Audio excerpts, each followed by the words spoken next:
and welcome to the Curse of Yendor, courtesy of Bob Eyeball, the developer. Bear in mind that this is a pre-release version of the game, so it might be missing some features and some extra bits here and there that will be available when the game officially releases on the 17th of February, which I believe is about 7 or 8 days as of when this video comes out. Now, the Curse of Yendor is one of your more traditional types of roguelikes, but in the same way it's a little bit more simplistic, and not in a bad way. Why don't we go into a new game and I'll show you a little bit about it, and some of the things that differentiate itself from other roguelikes. So first of all, you only have access to 3 different types of classes, and how they play is actually quite different.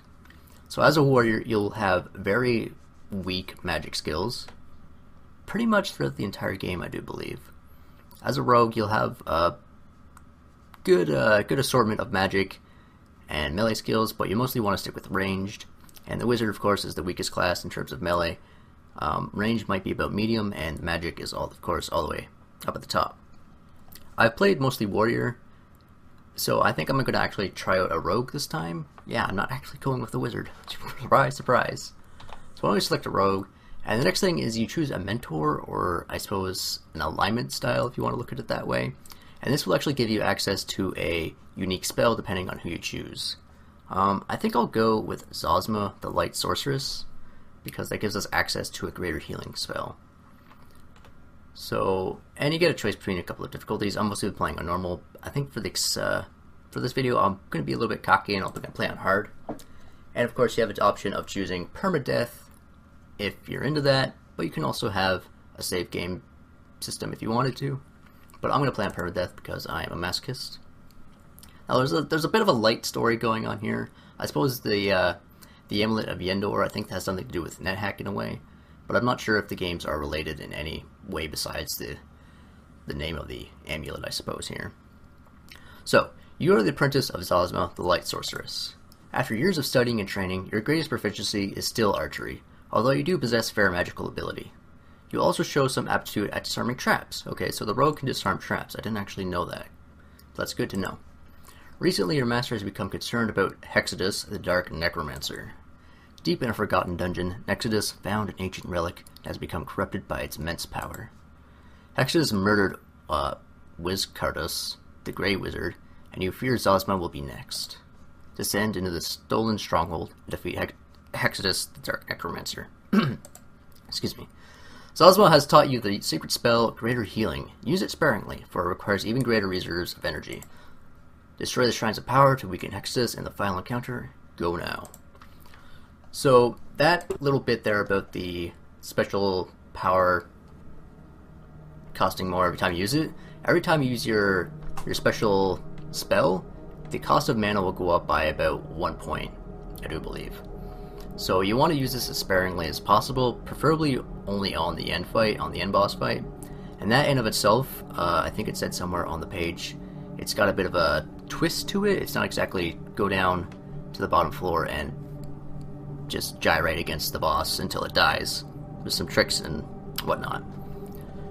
So there's a couple of things going on the screen here that you'll want to take note of. Of course, we have the mini-map up here. You have your HP, your mana. There's food. I don't think you actually die or lose HP if you run out of food. I just think maybe it makes your character weaker overall. Now this thing right here, you'll be confused, is what pick what. In the game you get the option to carry around pick uses. I know in most roguelikes you have the option to carry like a shovel or a pickaxe somewhere and be able to dig through walls. In this game you actually have a pick resource, so you can only dig through things a certain amount of times and it'll wear down your pick meter, I suppose. And keys, on every level there's a special chest that you need to find a key for to unlock it, and it will contain some forms of loot. And right off the bat right here, as I get done talking about the mundane stuff, is a lantern. This isn't like an item you can equip to yourself, it's just a power-up actually. And each of the 10 levels will have something like this, and it will probably be different on every level. So on this level, a lantern, what it will do is it'll actually increase our sight radius. There's also power-ups to increase the inventory space that you can see right here. Currently we don't have anything, so it's just represented by these dots. So the goal of the game is to descend about 10 levels and defeat the nemesis of your mentor.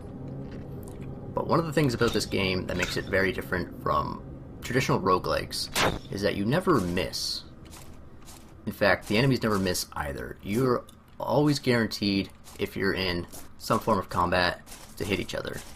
So it's more of a numbers game. You gotta crunch the numbers and figure out, am I going to be able to survive matching up against this enemy until it dies? Which is kind of interesting in a way. I'm not sure quite how I feel about it, but from about the hour or so that I've played so far, I'm actually surprised that I like this game as much as I do. In a sense, simplicity isn't a bad thing if it's done well, and I wouldn't say this game is exactly oversimplified in a way, but it definitely has its own strategic value to it that you want to pay attention to, because of the fact that enemies can never miss. So one of the things that actually makes this game a little bit more strategic is you only have access to about 3 spells. I don't know if this is just a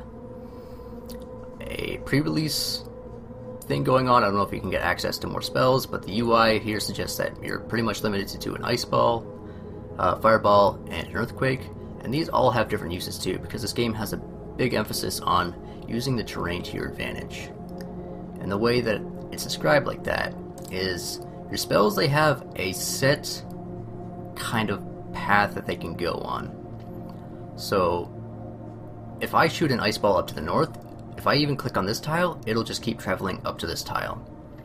So I can hit this bat right here because it's right in my way, but if I was trying to hit this bat, even though it's in my range, my ice ball can only go in this direction. So yeah, I click and it won't do anything, but I can target them. Currently I don't have a melee weapon, so being right next to this guy is probably a bad idea, but we can go ahead and just pretty much point blank shoot them with our bow. And you'll notice here that the Bloodsucker resists piercing damage. Enemies have their own resistances and weaknesses, and there's different types of, I don't know what to call them, elements in a way. There are fire elementals and ice elementals and that like, but there's also a secondary type of element, and that's presented in the way of colors. So you can find red, blue, or yellow enemies. They'll have an outline in that color, and if you, it's kind of like the ice, fire, and earth. Those are the main elements in this game. So you gotta, it's like a rock, paper, scissors kind of thing. You gotta use the right color against the right color in a way. So red versus blue, and blue versus yellow, and yellow versus red, I believe it is, or something to that degree. So we destroyed a shrine, and what that does is it drops a jewel of some description. We'll go ahead. Oh, can't do that. Press escape. I haven't figured out a way to stop the spell from being cast by, except for pressing escape. That brings up the menu. So why don't we get into a good position and see if we can ice this guy. Fire elemental resists ice damage. Okay, that can't be right. There's something's got to be going wrong there. If I use fire, no, it resists fire damage. Interesting. Apparently they're resistant to all kinds of damage. Weird. But we level up, so joy. And I'm on fire. Okay, don't die to fire immediately. That would be extremely embarrassing. Okay, so we picked up the Jewel of Haste. We got slowed by that portal there, which sucks. But the jewels have a very specific use. If you come in here, apparently this jewel gives us haste. So each jewel you pick up, they'll give you a certain type of benefit that will help you defeat the boss, which is good. An uncommon bow. Is this better than ours? It is. So far we have a very limited inventory, but we will have the option to pick up inventory upgrades sometime in the future if we can find them. So right now we're just on the top floor, and we're looking for a very specific thing in here. Also pay attention to these orbs here. They'll, the blue and red give you mana and health respectively. Getting hungry. Interesting. I'm looking for a very specific map tile right now. So far, I'm not playing as the rogue very well. Let back come to us. No, it wants to be difficult. The way to this side. Oh! Would you look at that? Okay, here it is. This is what I was looking for. This thing right here is a... Well, if you've seen earlier, somewhere over here, there was a blue orb. We have to push that orb all the way over here into this orb receptacle, and when we do that, it will give us a class power-up. I kind of forget what it is for the rogue. It might be like a ranged damage increase, but for the warrior, because I've mostly been playing the warrior, it increases the damage by about 10% every time you pick up a class upgrade. Now we're probably gonna die here because I have very low HP, and this fire elemental is a pain in the butt, and he doesn't seem to take a whole lot of damage from ice. Apparently he's resistant to ice or something. Oh god, we're on fire. So I'm gonna have to go ahead and use my greater healing here, just because I got myself in such a bad situation. Now of course we could throw on this dragon scale here, and it'll give us a ton of defense compared to our other armor here, but it will actually reduce our speed a lot, and I think speed is very paramount to surviving in this game. Oh god. This game does support mouse and keyboard controls, so you could play this game purely with the mouse if you wanted to, as evident of me using the mouse right there. I think getting a 20% speed decrease in exchange for about 22 extra armor might be a good exchange, so I don't mind wearing a little bit of armor. So why don't we go ahead and come over here. Ah, there's the orb. So I could actually show you guys real handily right now what we're supposed to do. Oh, that's bad. Yeah, I don't know why this fire elemental is resisting ice. That seems like a bug. Maybe a pre-release bug. You can say the words correctly. Okay. I do believe this will be a rogue skills +1. Find the entrance to the dungeon. Okay, I have no idea what that was supposed to do. Maybe that helps us disarm traps easier. Drop item. Do we have skills? If we move over a trap... Nope, just teleports us. There's got to be a way to teleport, or disarm traps. I'm not exactly sure how to do that. Why don't we go ahead and grab this key over here. Pick up this gold. I'm not sure what gold does. I haven't found a use for it yet. I just assume that's maybe for score. There are merchants in the game, but you can only sell them. That's that I've seen so far, unless I'm missing something. And more armor. Level 5 rare. So we can go ahead and drop this because I believe this is better in every way. Oops, didn't mean to do that. Greater level 1 bloodsucker has arrived. Okay, that's not good. Greater level 0 bloodsucker is entered. Okay, why don't we just go ahead and leave the first floor? Because I don't want to fight any of those things. And there's a level 1 waller. I have no idea what a waller is. Okay, we got that boy coming at us, and whatever a waller is, I have no idea. So why don't we try and choke these guys here. And I can go ahead and throw a fireball right at them. So that's a troglodyte. They don't like fire, apparently. Oh yeah, should probably move away so the waller doesn't hit us. Resistant to piercing damage. Are you resistant to ice? Found the one thing that they don't like. Weak to ice. So, pretty good. We have those level 3 bashing on us right here, but I'm not too concerned about that. I think the fire damage is probably more detrimental to our health, so I'm going to deal with the fire elemental first. Alright, found some food.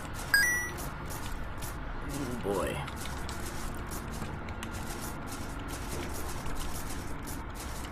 So we have a couple of picks. There's a... Okay. One thing about this game is that rushing is pretty bad. You want to avoid rushing as much as possible in comparison to probably some of your other games, other roguelikes. Generally that rushing in roguelikes is bad, but I found that kind of jumping around really quickly in this game is even worse than most of them.